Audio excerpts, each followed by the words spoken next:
Bienvenidos a nuestra sexta cápsula. Ya vamos cerrando esta serie sobre objeciones a preguntas, una herramienta poderosa de litigación oral. Mi nombre es David Peñuela y quiero darles la bienvenida a este espacio. Muchas gracias por ver las otras cápsulas. Si no las ha visto, pues ya sabe que vamos en la sexta. Quiere decir que hay 5 más. Así que devuélvase porque hemos hablado de temas muy importantes. Hemos definido las objeciones. Hemos dicho qué tipos de objeciones hay. Es decir, a preguntas, a respuestas, a argumentos. Hemos dado también algunas características, pero algo también muy importante y es que hemos establecido por qué existen.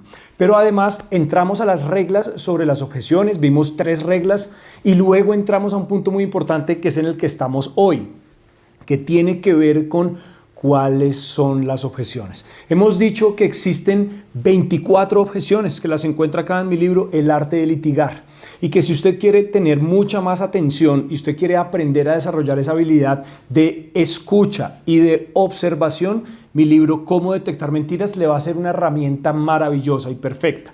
Ahora bien, hablando de cuáles son las objeciones que dentro del catálogo de 24 son tal vez las más importantes para traer a esta cápsula, porque no podemos traer todas por el espacio de tiempo, y si usted quiere conocer todas, invitadísimo a la clínica en objeciones que vamos a tener el día 17, 18 y 19 presencialmente en Bogotá, con una fase pregrabada poderosísima en la que vamos a ir a fondo sobre justamente las 24 objeciones. Pues allá usted va a poder realizar justamente toda esa profundización y aún quedan muy pocos cupos. Ahora, estábamos en la pregunta sugestiva. Dentro del catálogo de las 24, la primera que establecimos, que escogimos para estudiarla, fue la pregunta sugestiva.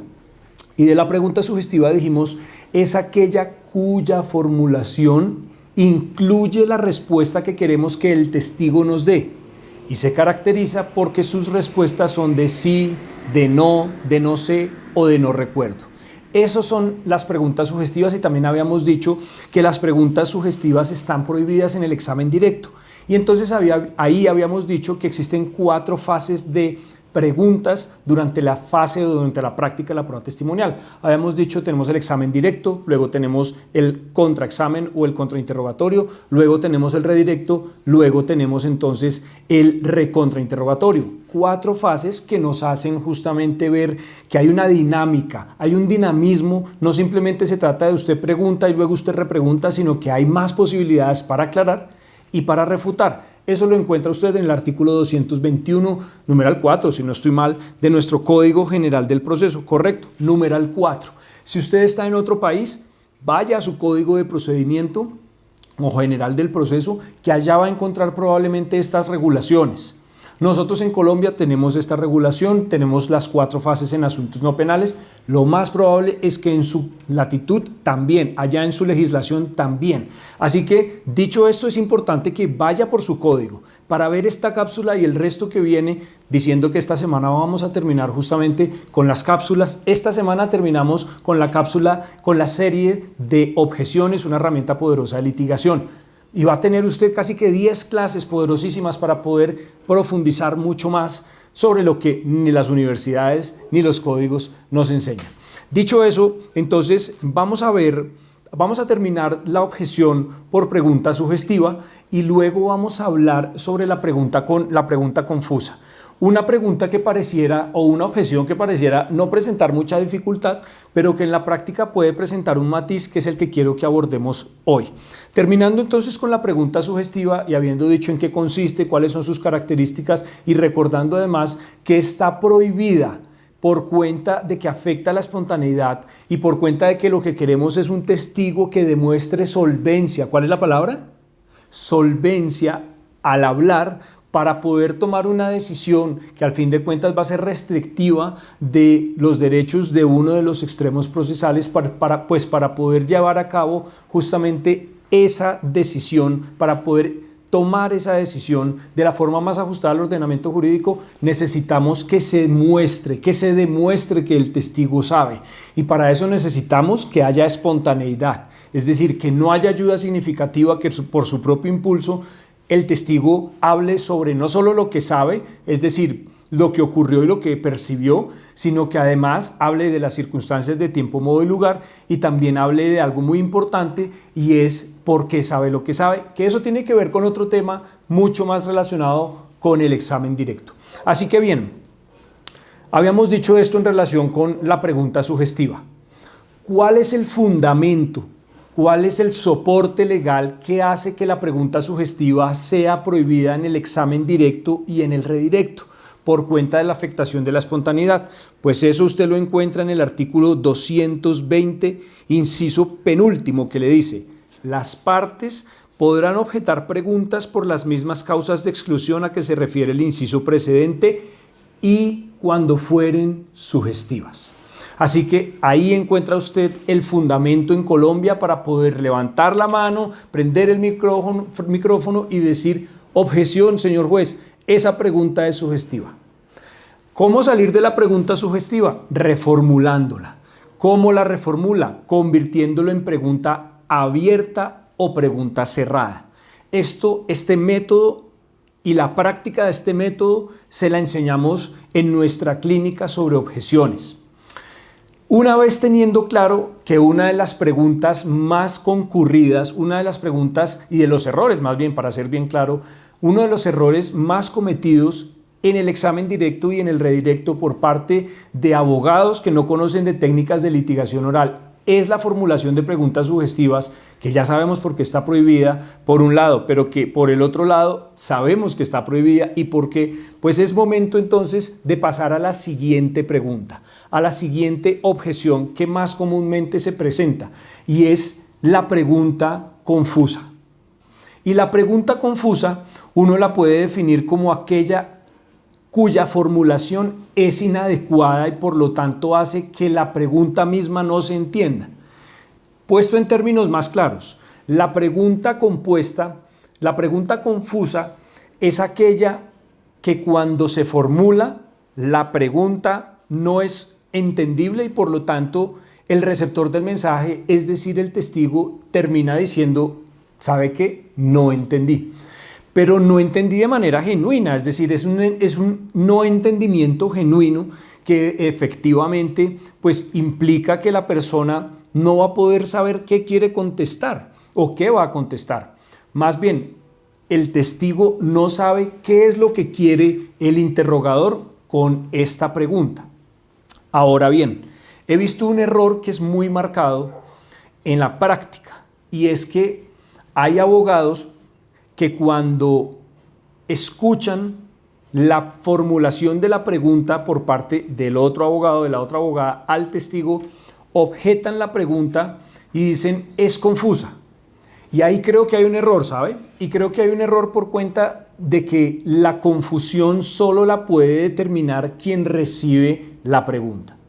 Puesto en otros términos, ¿quién es la única persona que puede decidir si hay o no confusión sobre una pregunta? Es decir, si entendió o no la pregunta, pues quien está absolviendo el interrogatorio, nadie más.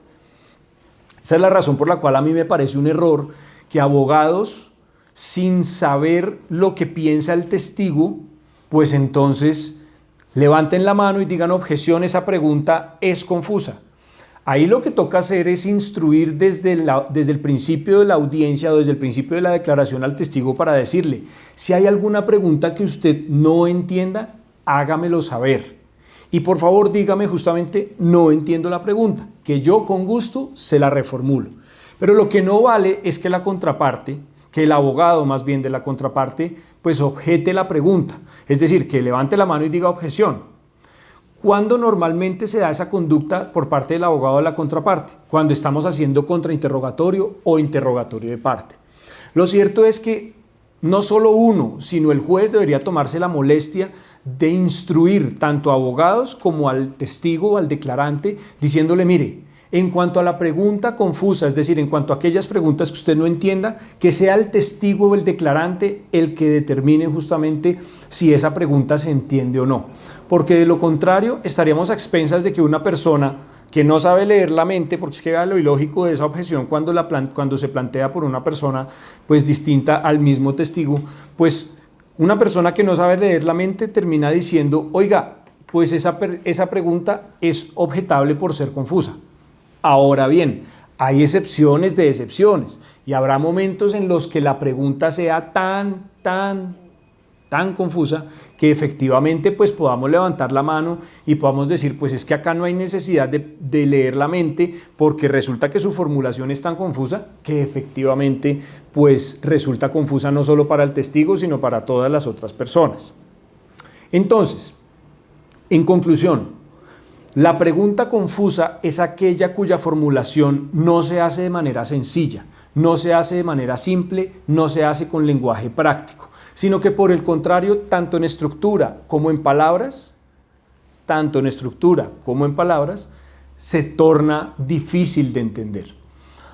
Ahora bien, hay un punto que quiero marcar, porque a pesar de que normalmente la confusión obedece a la falta de técnica del interrogador, no menos cierto es que hay personas, hay declarantes, y lo he visto no solo en testigos, sino en peritos, que se hacen, como decimos en Colombia, los locos, los no entendidos, que no entienden y no comprenden. Y dicen, no comprendo la pregunta. Pero realmente no es que no comprendan la pregunta, la comprenden, lo que pasa es que quieren evadir la respuesta. Y ojo, porque eso nos lleva al terreno de los testigos hostiles. Y eso resulta importante de conocer desde ya, porque si usted ya es un abogado con experiencia, pero si usted también, por ejemplo, es una persona recién egresada y puede y quiere más bien entrar a los terrenos de litigio, pues evidentemente tendrá que saber cómo manejar a un testigo hostil. Eso lo hablamos mucho más y lo desarrollamos mucho más en lo que tiene que ver con la clínica de objeciones. Allá, y también en nuestra otra clínica que tiene que ver con el examen directo. Allá lo complementamos mucho más y establecemos cuáles son las técnicas para poder abordar a un testigo hostil. Pero en términos generales le digo, debemos convertir el examen directo en un contrainterrogatorio, si es que ya no estamos en un contrainterrogatorio. Pero en cualquier caso, si ya estamos en un contrainterrogatorio, lo que tenemos que hacer es utilizar técnicas y herramientas de control, preguntas que busquen controlar y que busquen dejar sin ningún arma de manipulación por parte del testigo, pues justamente en la declaración. Porque si acá he visto varias cosas, acá pasa algo muy curioso, y es que cuando nosotros no sabemos cómo enfrentar justamente esa frase de no entiendo, pues entonces la carga argumentativa y de reformulación en especial está a cargo de quien interroga.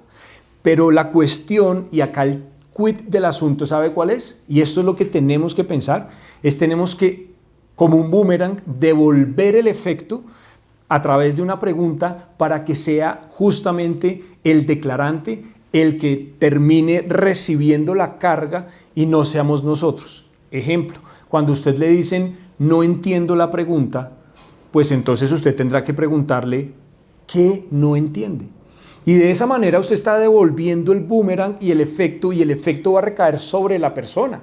Y ahí es cuando la persona tendrá que justificar de manera lógica. ¿De manera qué? Lógica, pues qué es lo que no entiende. Porque de cualquier manera, cuando no se comprenda, pues él tendrá que justificar, y si esa justificación no resulta lo altamente o lo suficientemente entendible, lógica y razonable, pues el juez se comenzará a dar cuenta que estamos ante un testigo que no quiere contestar. Y eso es beneficioso para nosotros, ¿sabe?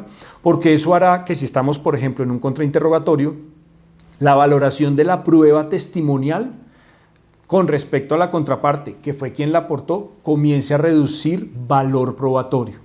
Y eso es importante para nosotros, porque al fin de cuentas lo que nosotros tenemos que hacer es no solo aportar las pruebas, sino cuando se trate y cuando sea viable, pues contraatacar las pruebas de la contraparte. Porque recuerde que la teoría del caso, entendida como la versión fáctico, jurídico y probatoria, es una versión que busca convencer al juez de que nuestro cliente tiene la razón o de que el cliente de quien plantea la teoría tiene la razón. Hago un paréntesis pequeñito porque sé que hay personas que no les gusta la palabra convicción, o más bien convencer al juez, si no les gusta es grados de convicción. Entonces, entiéndase como se entienda, es decir, ya le di los dos términos, acoja el consejo como usted lo considere, pero usted sabe a qué me refiero. Usted sabe que a nosotros los abogados nos pagan para convencer al juez de que nuestro cliente tiene la razón, que luego tenemos digamos que una interpretación diferente en términos que desde el razonamiento probatorio, efectivamente, pues ya no se trata de convencer, sino de convicción, porque eso tiene un tinte más racional. Perfecto, pero usted Trato de traer una palabra simple de entender para que usted comprenda lo que se busca. Entonces, cuando uno hace un buen contrainterrogatorio, pues logra esos efectos. Estábamos hablando de la pregunta confusa, estábamos hablando de que hay personas de que hay declarantes que genuinamente no entienden la pregunta y dicen, ¿sabe qué? No es que no entiendo, efectivamente no entiendo. Y eso obedece a que la pregunta no fue correctamente planteada. Y esa es la razón por la cual nosotros en la Clínica de Objeciones queremos enseñarle la técnica de construcción de preguntas. Porque un buen interrogatorio, un buen testimonio, una buena prueba declarativa se desarrolla y se logra evacuar a través de una buena técnica de construcción de preguntas. Hay personas que no saben construir las preguntas y no solo terminan cometiendo el error de la confusión en la estructura, lo cual degenera pues en la pregunta confusa, sino que además pues en términos generales pues caen justamente por ejemplo en la pregunta sugestiva y no saben reformular. Así que pilas con las preguntas confusas, porque las preguntas confusas pues como le decía tienen que desarrollarse a partir de la falta de entendimiento de quien recibe la pregunta y ahí es cuando tenemos que instruir justamente al testigo de que sea el testigo el que diga no entiendo. Porque los abogados no comprenden esta situación justamente de que es el testigo el que tiene que llevar a cabo pues esta observación y decir, pues señor juez, no comprendo la pregunta o señor abogado, no comprendo la pregunta, pero más aún, y es que hay abogados que usan este error o más bien esta objeción como elemento de distracción para torpedear el interrogatorio de la contraparte.